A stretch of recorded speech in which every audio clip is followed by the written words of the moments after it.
We are in week 3 of our series, The Cross. Now, before you say, I already understand that, what happened at the cross, what happened 2,000 years ago, what Jesus accomplished. You see, our lifetime will not be enough to fully understand what happened in the cross. And so we started the series with the story of Jesus and Nicodemus. And we learned from that story and that preaching that to enter the kingdom of God, we need to have a spiritual rebirth only through the power of the Holy Spirit and only through a revelation of the cross of Christ. Last week, we talked about the crowd who followed Jesus Christ because they wanted to have their bellies full. But the moment they saw the cost of following Jesus, they abandoned Him. So Jesus died on the cross, not for us to turn away, but for us to turn around and follow Him. And today, we're going to talk about the Roman centurion as he saw Jesus die on the cross, how he from a skeptic became a believer.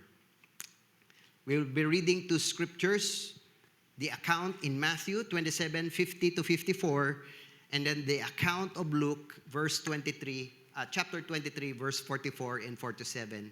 Asking everyone to please stand as we read together the Word of God.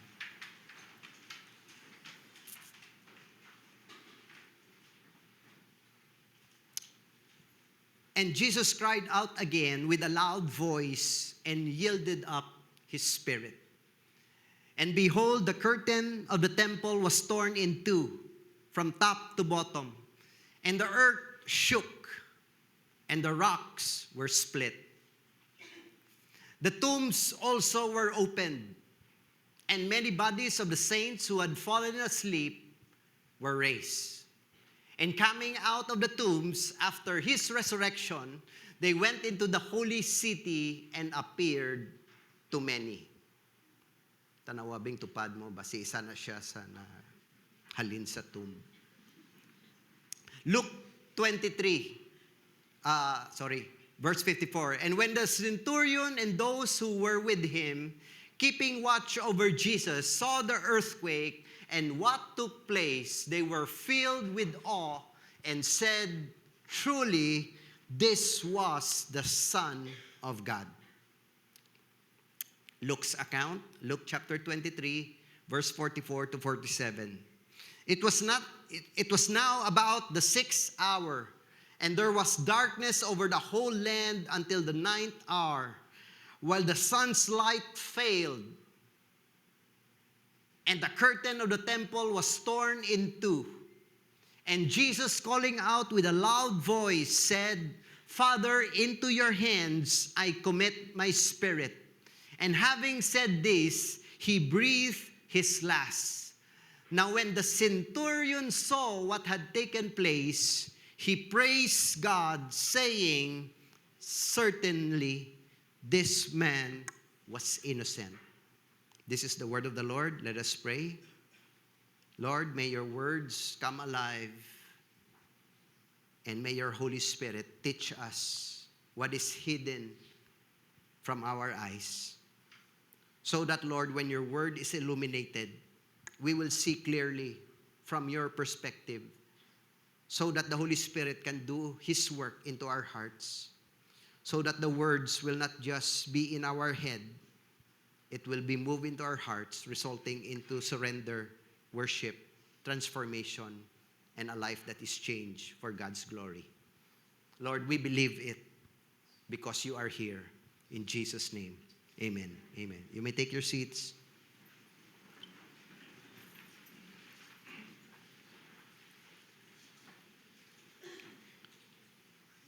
So the centurion was an unbelieving Gentile, but because of what he saw and what he experienced, he became a believer.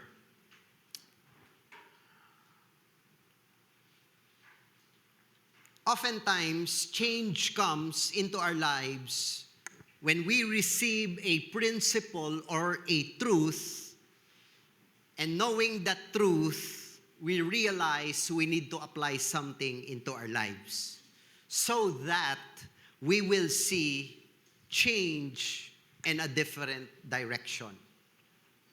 For example, you went into a laboratory, you had your blood taken out from you for a blood chemistry.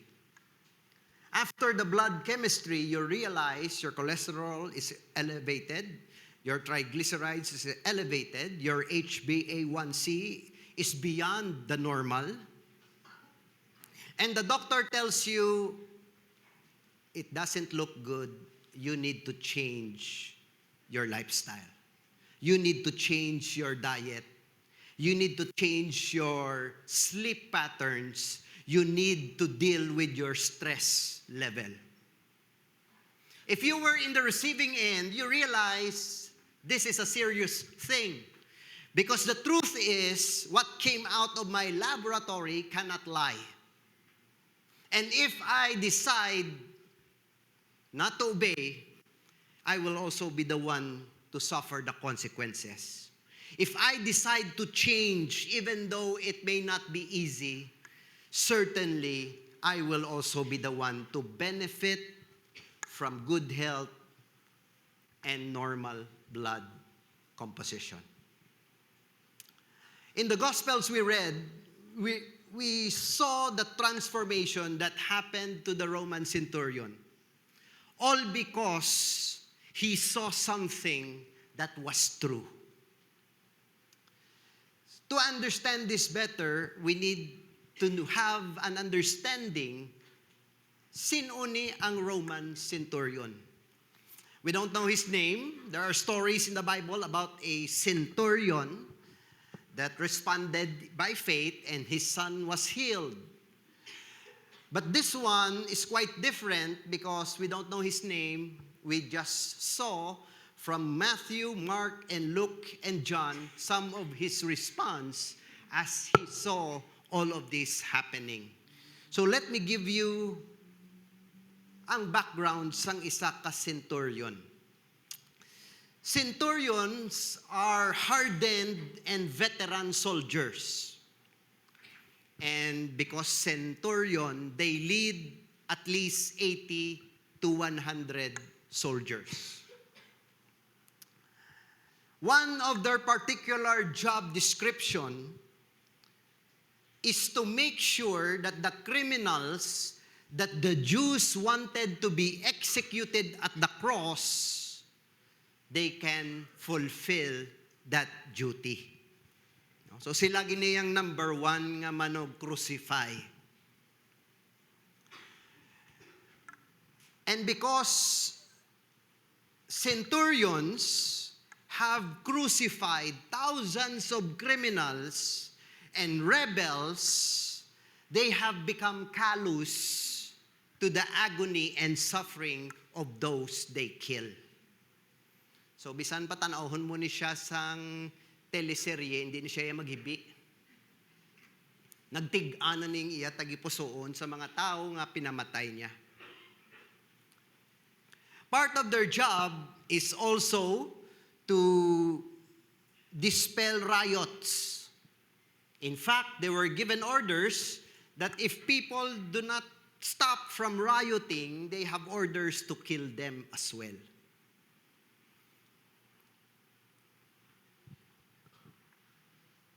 Centurions are very authoritative and they are feared by people. Not only that, centurions are pagan. They have no belief in any God, but they do believe that Caesar is God. And so they will do anything for Caesar. They will do anything for Rome. They worship only Caesar.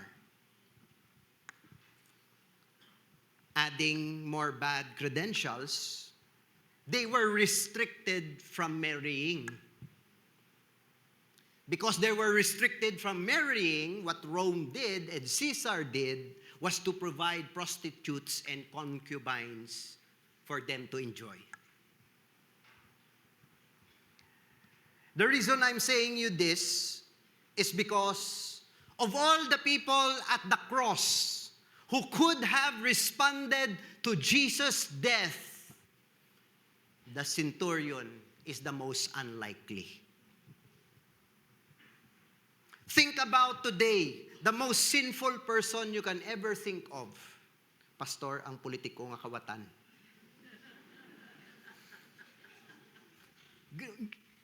Init ko na, pastor. Pastor, ang akong ex. Di ko gina siya mapatawad, makasasala gina siya. Pastor, ang ining akong friend. Abi ko pa naman friend. But this person betrayed me.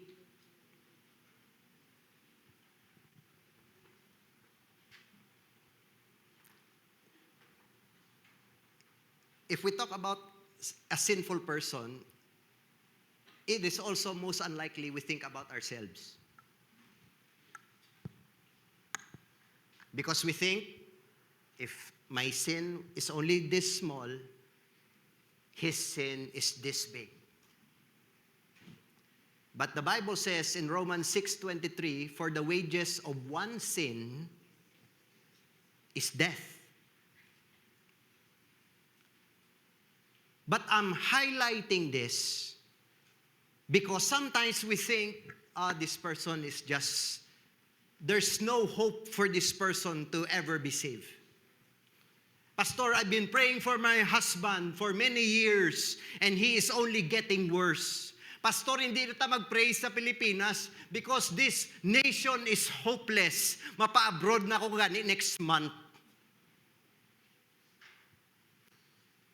Now, it's easy to say that, but have you ever looked at your own life?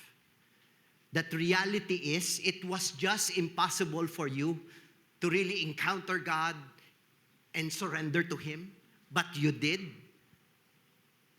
So here, what the scripture is saying us, there are no hopeless situations. There is no heart that is so hardened that the Holy Spirit cannot touch and the power of the cross cannot change. As far as the grace of God is concerned, His grace knows no sin that He cannot transform. We can also suspect that the centurion heard about Jesus. All throughout the 3 years ministry of Jesus, many signs and miracles and teachings would have been reported to him, or maybe he overheard those reports. Amo na nga ang chismis, hindi lang niya subong, halin pa na sang una. And in our text, this hardened, most unlikely sinner of all sinners, crucified Jesus Christ. All of a sudden, as he witnessed this, he was terrified and he was transformed.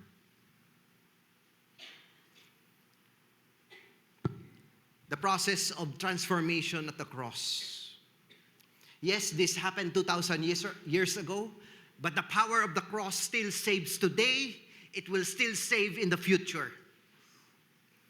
The blood of Jesus Christ cleanses. The blood of Jesus Christ purifies. The blood of Jesus Christ heals and restores. The power of the cross has the power to change a life, to heal a sickness, to restore a person, to heal relationship, to heal a nation, to heal every aspect of our life. It does not change. 3 questions that we want to answer. What did the centurion see? And partly, what he did not see. How did he change? And how should we respond today?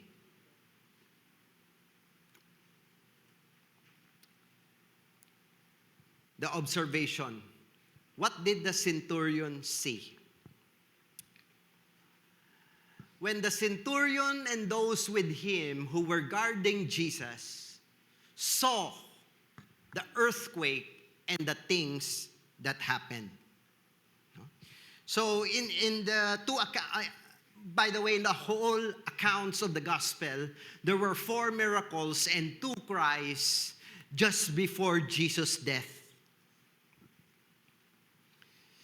The first miracle that happened when Jesus was about to die was the sign in darkness. So from the 6th hour, which is 12 noon, up to the 9th hour, which is 3 p.m., there was total darkness. Some skeptics and some agnostics would say, it was an eclipse. But there's no eclipse for 3 hours. So darkness came over the whole land for 3 hours. God paints the sky black to express His judgment and grief. And you might say, well, si Lord ginman ato. But actually, all of us, before we came to know Jesus, we were all walking in complete darkness. When wala pa kita relationship kay God, sang wala pa ta nakarepent sang aton nga sin, whether you are happy, whether you are having the prime of your life, whether you think you're doing well in school or sa pagka-graduate mo or sa pagtrabaho mo or sa business mo, when you are not at the center of the will of Jesus over your life, the truth is we are living in darkness. And as I look back in my own life, my first 29 years, 28 to 29 years, was a complete darkness because I didn't have a relationship with Jesus. I had religion, but it never fulfilled. And it never experienced His will and His plan for my life. Ang lain, kung ara ka sa darkness, kay sometimes you will justify. Okay lang ko Nag-earn ka man, nagkakapasar ka man sa school, wala man sang major nga problem. So sometimes you think you're okay, and just add a little bit of religion will fix it. But here, the Roman centurion, out of nowhere, for the first time in his life, saw total and complete darkness. So, ang pinaka-hardened of all centurions, ang iya nga fist nagpilo. The Bible says, he was terrified.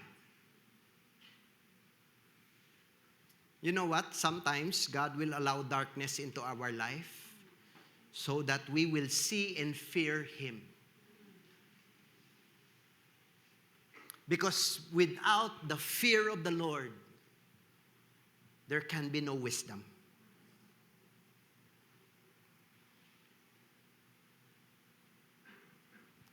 The second miracle, which I believe the centurion heard later,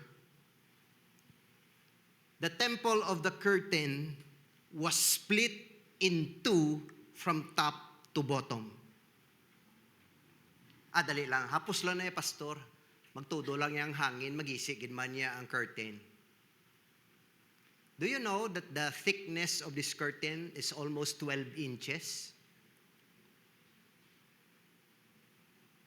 Kung labhan mo ni, magisi lang guruin mo kamot, hindi mo ni matapos. Wala sang may mabaton nga laundry shop. 12 inches. Ang kadamulon pa lang, why lang ko good idea about how long this is. But the curtain separates the holy from the holy of holies. So sa una, kung gusto mo ya mag-worship, kadto ka sa temple, dira ka lang hasta sa pertahan, kay foreigner ka. O, ang passport mo, Pinoy, dira ka lang sa perta. Dira ka lang worship. Kami nga mga Jews, ari kami lapit sa Holy of Holies. Pero may curtain, because only the high priest can enter the Holy of Holies and offer animal sacrifice. The miracle was that the curtain was torn into half. What does that mean? Simply means that because Jesus' death paid the penalty of sin, the curtain that separates the holy from the Holy of Holies is now open to wretched, vile sinners like the centurion. Hindi mo na kilanlan, middleman. Hindi ka na kilanlan, mangita, padrino. Naanad tabi permi sa middleman. Naanad na permi, may kilala ka to? The curtain was torn into half because God wants you with all confidence that this is not your righteousness. This is not your good works. You did not earn this. Jesus earned this for you so that you can have access to the throne of grace.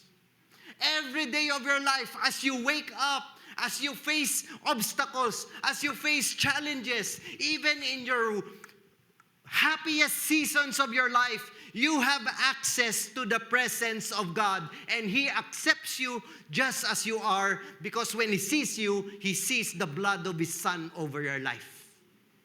He will not reject you. He will not condemn you. You will not be shamed. You will be loved.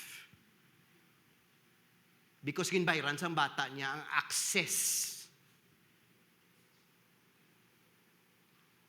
How many times when we face a problem, when we face a challenge, ang una-una ginadang ihutik sang enemy mo na gaba na kagmarisi. Na kay way kagasimba. Na kay kapatinggilan gid mo. Batian ko man na permi bisan pastor nako. Na kay ka-judgmental mo. Na kay gastadura mo. The enemy wants you to think that God is against you. Kay para mahuya ka magsulod sa gingisi ni sang Ginoo para may access ka tani. So when you feel condemned, when you are shamed, you look down on yourself. Yan lang ko ay magsimba kado kalaing man sang batasan ko. Gina-welcome pa naton ang attack sang enemy. No? Mas mayo gin man siya guro ya sang sa ako na. So dire na lang kuya. Amo na lang ko ni forever. Church, the curtain was split into two, from top to bottom. So that as you give your life to Christ, you can now go directly into His presence. Third and fourth miracle, there was a strong earthquake. So we're not talking here of intensity 5 or intensity 9. I believe it's more than that. Why? Because the stones were cut into half. So ang isog-isog, nga macho-macho, nga centurion, ay nalunay. Not only that, fourth miracle, the tombs were opened. No, so ang Christ the King, naghangin dito sa Christ the King, kag naguluwa sila tanan sa ilang mga pansyon. No, I did not make this up. Basahang inyo Bible. Kaya para hindi ka mo magkadlaw.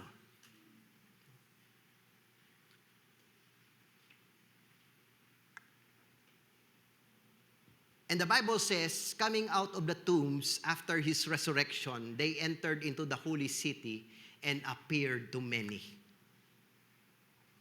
Church, this is a glimpse of Jesus' return the second time. In all of His glory, we will hear a shout of triumph, and the trumpet will be sound, and the dead will be brought back to life, including our loved ones who have gone to be with the Lord.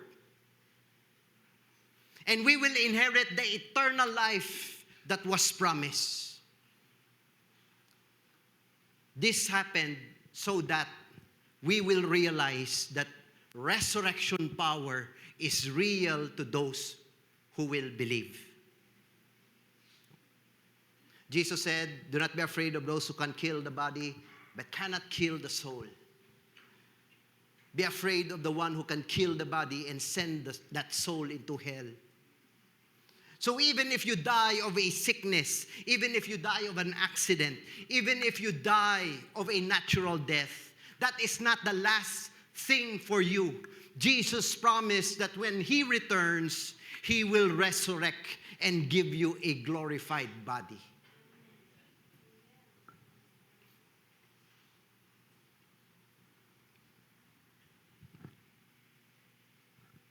Somebody said, after all Jesus' sufferings, physical, the scourging, the crown of thorns, the weight of His own body on the cross, the thirst, the loss of blood, the mental and the mockery and desertion of His followers. All of this to say, Jesus died not defeated, He died victorious. So ang gina-worship naton nga Diyos, hindi iya patay. Ang worship naton nga Diyos, buhi ka victorious. And the same victory that He accomplished in the cross is the same victory that He wants you to manifest in your life as well.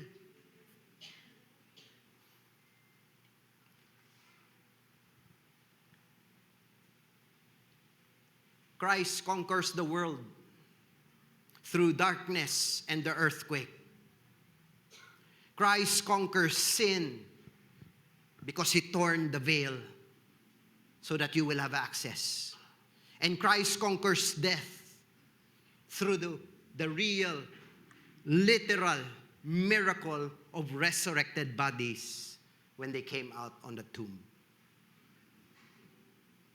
So wala sang anything in this world which is actually being done by the devil that Jesus has not conquered. He conquered everything. Hambal ni Frederick Dale Bronner, not only is Jesus' death strong enough to split the veil of the Holy of Holies and so cancel sin, it is also strong enough to open tombs and so cancel death. Sin and death are humanity's two greatest problems, and Jesus' death conquers both. So ang greatest problem natin in life is that we are in enemies with God. Because of the sin in our hearts that was already there when our first Adam decided to disobey God, all of us are dead to sin. And our greatest problem is because we cannot save ourselves. Our greatest problem because all our good works will become like filthy rags in the eyes of God. Our greatest problem is because none of us is even worthy to stand in the gap between God and man. Our greatest problem is because no amount of animal sacrifice can appease the wrath and judgment of God. We are all walking time bombs. This is why Jesus' death on the cross looks like defeat for the Jews, but it was actually victory for the world. Because now our greatest problem has been conquered when Jesus died on our behalf.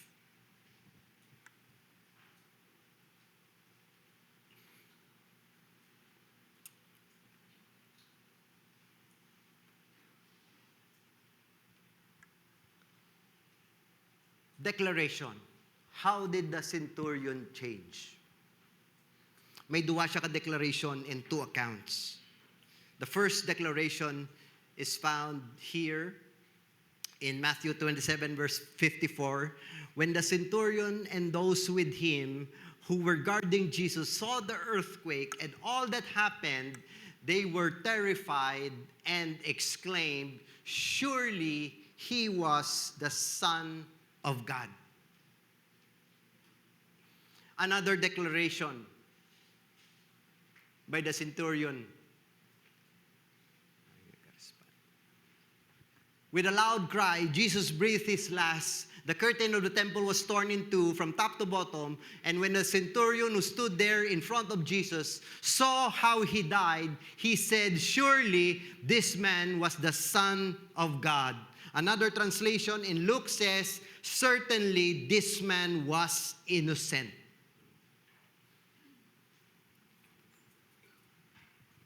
Do you know that if Jesus was not the Son of God,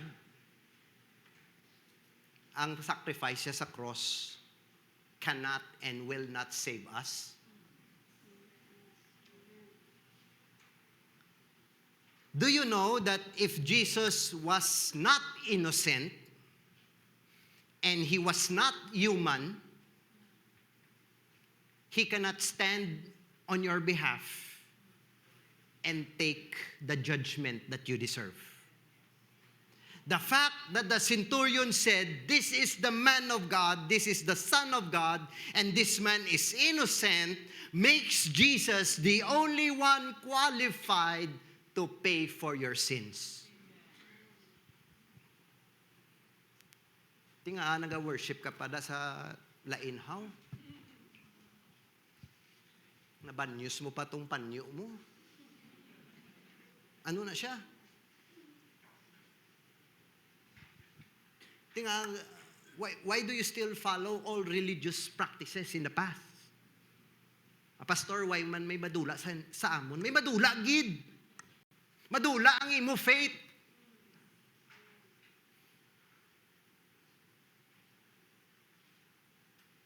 He is the Son of God. He is completely innocent, and He died on my behalf. There is nothing more I'm going to add to it. Because if I can add something to it, it's already blasphemy.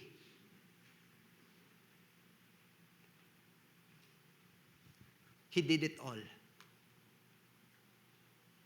And He did it while we were all living in our sins. Why pa time, ha? 12:18 pa lang. Not only that, the Roman centurion, he realized the power of Rome against the power of God.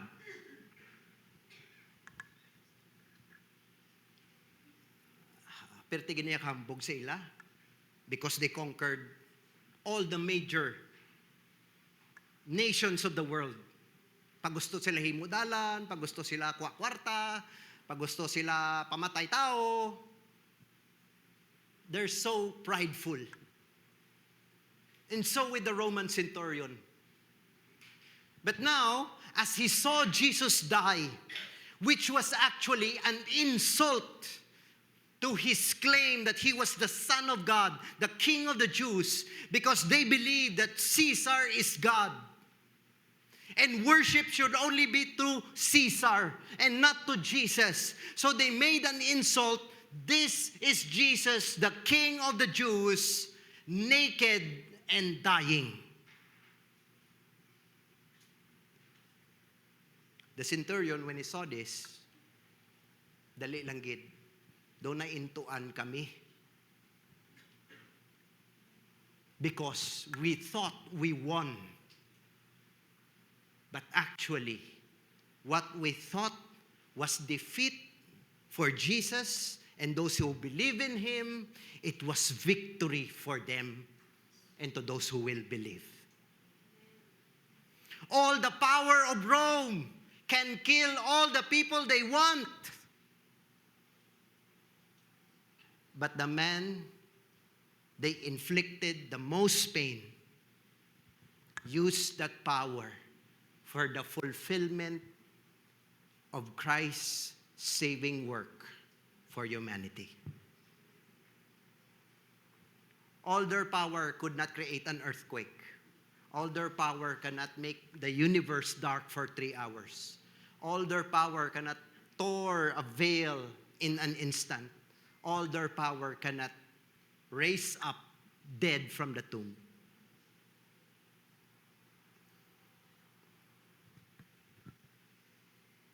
Which leads me to this. A revelation of the identity of Jesus brings transformation to our lives. Until this book is never opened, until this book is read, meditated, and helped by the Holy Spirit, we will all just be religious. And we will be religious like the Pharisees. How should we respond today?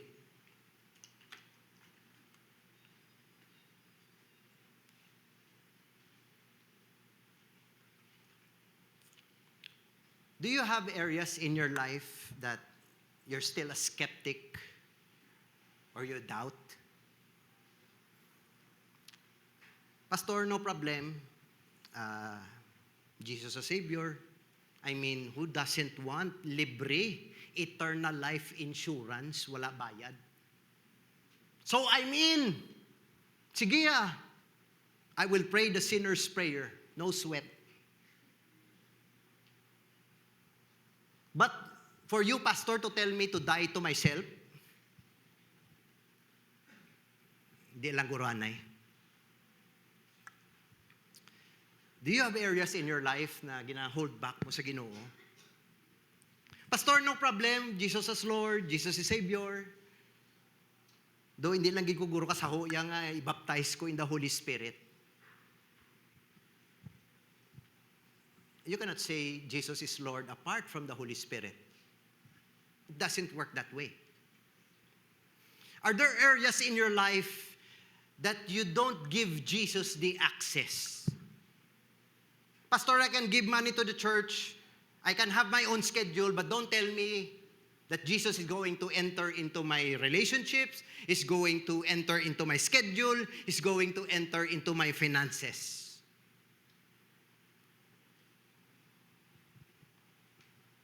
Until then, you are still the master of your own life.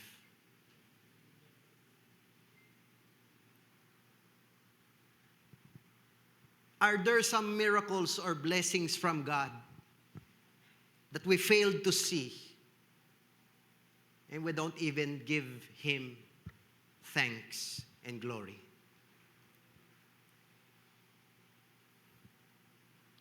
What are areas in your life you still need transformation?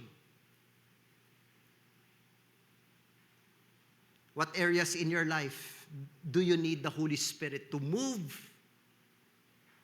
Because apart from His work, we will all go out of this building the same person again. You see, the centurion saw the truth. He heard the truth. You saw the truth through the Word. You heard the truth of the Word through the preaching and through the reading of the Scripture. Why is it we have not changed? Suspitsyo ko lang ni, may areas lang git sa aton nga heart. No entrance, no entry for Jesus and the Holy Spirit. I hope we make a choice. We surrender all. We give our all. We allow Him to work into our hearts. Can we all stand right now? Ask lang the music team. With every head bowed and eyes closed. Lord, you are no respecter of person. If you can open the eyes of the centurion, definitely you can open my eyes today. Lord, we may not admit it, but actually we are skeptics. We may not admit it, but in our hearts, there are areas where we don't want you to have any access. Because actually, that is our idol. But Lord, we also understand to let this go is not in our own doing. It is the work of your Holy Spirit. So Holy Spirit, we give you authority. Because your word says you convict people of sin and righteousness. Holy Spirit, do a surgery in our hearts today. Allow us to see Jesus as more beautiful, so that all the pleasures of this world, all the happiness this world can offer, would look less and less and less compared to the surpassing greatness of knowing and having a relationship with Jesus Christ, your Son. Lord, let it start today. Let it continue tomorrow, on Tuesday, all throughout the week, all throughout January, all throughout this year, until Jesus returns in all of His glory. Lord, help us to make that choice while there is still time.